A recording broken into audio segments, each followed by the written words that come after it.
menjelaskan tentang beberapa materi yang terdapat di mata kuliah Manajemen dan Digitalisasi Perpustakaan. Yang pertama adalah konsep dasar perpustakaan sekolah. Perpustakaan sekolah adalah unit kerja pendidikan yang berfungsi sebagai pusat sumber belajar bagi warga sekolah. Perpustakaan menyediakan berbagai sumber informasi untuk menunjang proses pembelajaran, pengembangan minat baca, serta pembentukan karakter peserta didik.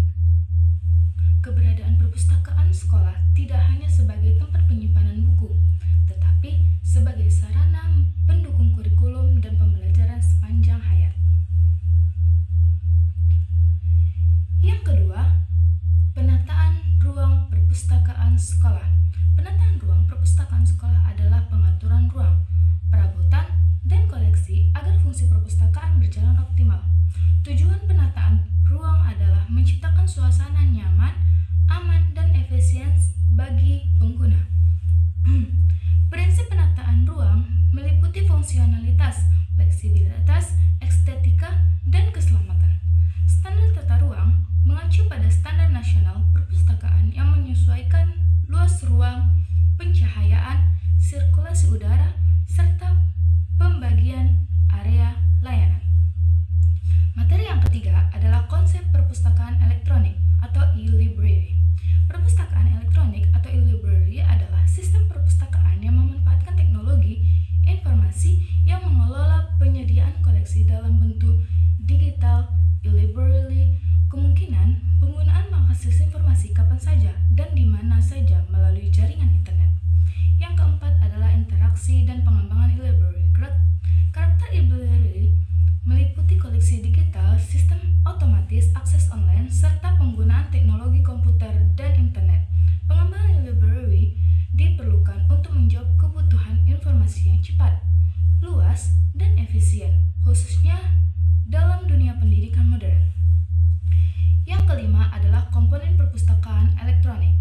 Komponen e-library terdiri dari perangkat keras seperti komputer dan server, perangkat lunak seperti software dan perpustakaan, jaringan internet, format dokumen digital, sumber daya manusia, sumber daya informasi digital.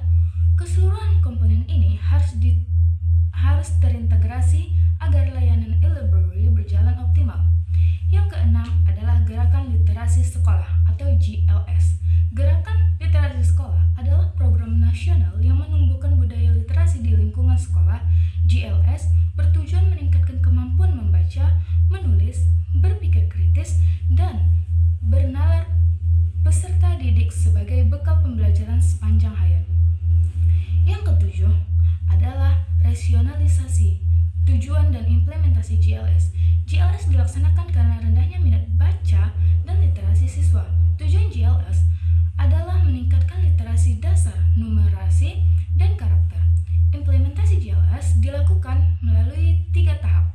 Yang pertama pembiasaan, pengembangan, dan pembelajaran, serta melibatkan seluruh warga sekolah. Yang kedelapan adalah manajemen perpustakaan sekolah. Manajemen perpustakaan adalah proses pengelolaan perpustakaan secara sistematis. Fungsi manajemen meliputi perencanaan, pengorganisasian, penganggaran, pelaksanaan, kepemimpinan, pengawasan, dan evaluasi. Manajemen yang baik akan meningkatkan kualitas layanan perpustakaan sekolah. Yang kesembilan adalah sejarah perpustakaan. Sejarah perpustakaan mencakup pengembangan perpustakaan dari masa kuno hingga modern di Indonesia. Perpustakaan berkembang seiring dengan sistem pendidikan nasional dan kebijakan perintah. Sejarah ini penting untuk memahami peran strategis perpustakaan dalam peradaan manusia. Yang ke-10 adalah dasar hukum perpustakaan sekolah. Penyelenggaraan perpustakaan sekolah memiliki dasar hukum yang kuat antara lain. Yang pertama adalah Undang-Undang Nomor 43 Tahun 2007 tentang perpustakaan.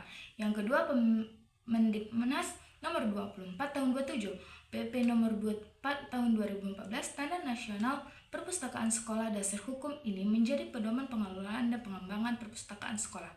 Yang ke-11 adalah perencanaan perpustakaan sekolah. Perencanaan perpustakaan sekolah adalah langkah awal dalam pengelolaan perpustakaan.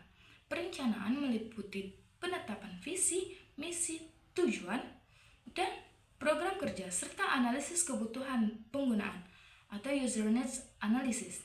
Perencanaan yang baik menentukan keberhasilan layanan perpustakaan. Yang ke-12 adalah pengorganisasian dan kepemimpinan.